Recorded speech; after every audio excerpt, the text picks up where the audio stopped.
Z Business Plus makes managing fuel easy. It's fee-free with choice benefits like 8 cents off every litre, every day, everywhere you need us. Sign up today for the 2022 CanStar Blue Best Small Business Fuel Card. Z is for New Zealand. T's and C's apply. It was a pretty old disappointing series, wasn't it, between the Blackcaps and India? Very limited number of games completed, and as soon as the rain clouds opened up, it just felt like the game was done. Essentially throughout the series, really unfortunate for a series that we were looking forward to. Gary Stead joins us now, the coach of the Blackcaps, to reflect on the series that has been. Afternoon, Gary. How are you? Yeah, very well, thanks, Elliott. Have you managed to find a dry spot around New Zealand, because the weather has followed you around? The poor weather's followed you around over the last couple of weeks. Yeah, it certainly has. I think there's been 4 or 5 sort of games in the last month or so that's had some sort of weather affection. So it's been a pity really, because it's the fans get to miss out on the Blackcaps and also a very, very strong Indian side as well. What did you take away from the tour of India, the 3 one-days, the 3 2020s? Not that all of them were completed, of course, but as lessons for the team, what did you take out of it? Look, I think it's always hard when you get a number of them that are washed out. So we only really had 2 completed matches in that whole time, so that makes it difficult. But I was very pleased to see Adam Milne come back and I guess get on the park again, play a couple of ODIs, which was, I think, really important for his own understanding of his body and resilience, and getting back in that. It was nice to see Finn Allen get a score there at the end. I mean, there's been a lot of talk about Finn, but we certainly think he's got a lot of talent and I guess a big future in the team going forward. I think it was just a really competitive series all round.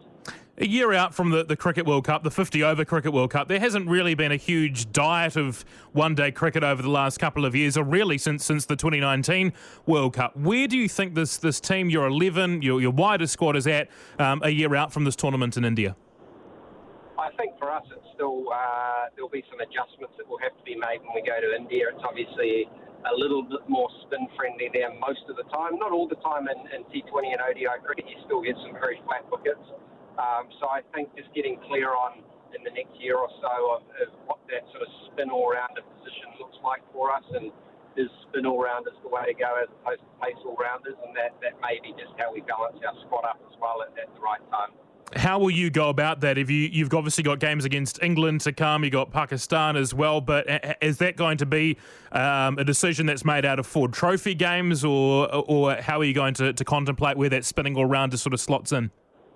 I think there's naturally some guys who have, I guess, stepped away from the international game right now. So when you think of Holt and Guptill, de Grandhomme, it will create some spaces in the playing 11 that would perhaps normally be filled. So I think that's an opportunity for us. We'll obviously watch the Ford Trophy and the Super Smash very closely to see it's the form of the fringe players and those guys who are putting pressure on the incumbents out there as well. So some of those things happen naturally for you. You sometimes get the odd injury as well, and it just it tends to work out. But we do have an idea of I guess the players that we're interested in and the type of player we're looking for. You only had, I think, 9 days between the end of your T20 World Cup campaign and that game, which was ultimately abandoned in Wellington due to rain against India. Have you had much of a chance to reflect on getting to the semi-finals at the T20 World Cup and what it means to, I guess, the context of this team at the moment?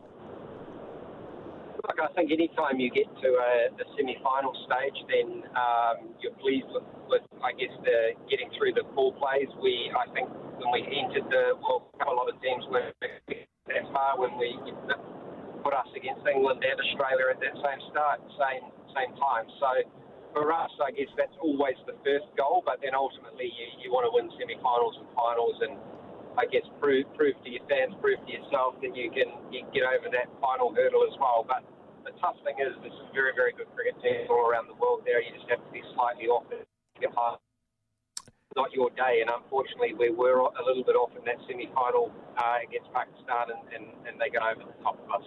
You mentioned Martin Guptill, you mentioned Finn Allen before. A lot's been made of Martin Guptill's decision. Last World Cup we saw some tinkering at the top of the order heading in. Henry Nicholls moved to the top. Is Allen and Conway now your 50-over opening pair that you envisage, injuries aside, playing that opening game of the World Cup next year? It's still a little bit too early to know that for sure, but they're two guys that we see as having an enormous amount of talent, and I think they bat really well together as well. So I think you've seen them get some opportunity. I'm sure they're going to get some more opportunity in the next few months to I guess, lock down those positions. When the likes of Martin Guptill, Bolt, de Grandhomme say they're going to chase the franchise T20 and play abroad, what's your reaction as the New Zealand coach to hearing that? Sort of mixed at times. I mean, I get for the guys that are probably getting more to the end of their career that there's limited opportunity left for them to be able to go and I guess earn some money that may be unrealistic if they were to stick with the New Zealand contract. So I sort of understand that. I guess it also puts us at a risk though of losing other players in the future, and there's a lot of these leagues popping up around the world. So there is, I guess, a sense of nervousness around that when we look ahead. Yeah, I mean, you've got Tim Southey there, who is obviously towards perhaps the end of his career, and Kane Williamson as well. They've been asked about it in media conferences. How do you convince those sort of players to stay with your camp in New Zealand and commit their future to the central contract system? I think ultimately all you can do is have an environment that we play in that people want to be part of, and they don't want to leave. And I think sometimes when I guess the amount of money that's put in front of some of these guys is put in front of them, that it makes them think twice whether they actually want to give up on that dream of playing for New Zealand, because it's something that I know still stands really strong with a number of our players. Guptill, Bolt, de Grandhomme have all said they're available for international duty when available, but do you really envisage any of those three being at the World Cup next year? I still think there's that opportunity, yes. I think in the short term you're going to see us giving more opportunity to players who are available for us the whole time, and then we will ultimately have to make a call in and around the naming of the World Cup of whether we A, believe that they're the right players to keep going forward, and B, whether, I guess, the likes of some of those other guys who have stepped away are still good enough to hold positions. Gary Stead with us on News Talk ZB. Gary, you're not back home, or playing back at home, I should say, until mid-February. Is that a little odd in the international summer to have such a big old break? It is a little bit odd, but it won't be a break because we are in Pakistan, we are then in India with white ball series as well. So the team itself will still be playing right through. I guess it's a little bit different, but that sometimes, I guess, that does happen every 5 or 6 years, and look, I'm sure our public will still get behind the Blackcaps when we're back in February. You'll select the test squad for Pakistan soon, presumably the first one you've had to do for a while without Trent Bolt. Is there a next man up mentality? Matt Henry's been sort of there or thereabouts for years, had a few opportunities, or do you look to the whole, wider New Zealand cricket to try and figure out this paceman you might take, or will the conditions in Pakistan allow you to do that? Yeah, I think we're watching last night actually a little bit of England versus Pakistan test that's on there. They look pretty flat wickets over there, so it'll be trying to work out who are the people that we think are most likely to get 20 wickets in a test match, and I think that's going to prove difficult by the look of the surfaces over there. So yes, I think we've generally stuck with a pretty settled look in our test team. It's whether we can find anyone in the short term that can fill the void of a Trent Bolt. I think that's difficult when you're talking about the class of a player that he is. A couple of final questions, if I can, Gary. Obviously, last year you came home due to security concerns with Pakistan. Have there been any flagged from the players about not wanting to go to this tour, which starts in late December? No, we run with the same security outfit that England cricket use as well, so I guess we'll be gathering a lot of information from them, but at this stage everyone's available to go. Okay, I'm guessing the way international cricket works, you probably won't get a warm-up once you're on the ground in Pakistan either. No, we haven't got a warm-up, so we will have a bit of a camp here in New Zealand with our players prior to leaving, so it'll just be a short 2 or 3 day camp just to get everyone together and make sure we're in a red ball frame of mind before we jump on that plane. And just lastly, look, 4 trophies ongoing at the moment. Will your Blackcaps players go back to that to keep the bodies warm, the arms ticking over, the bat ticking over, etc., as you await this series?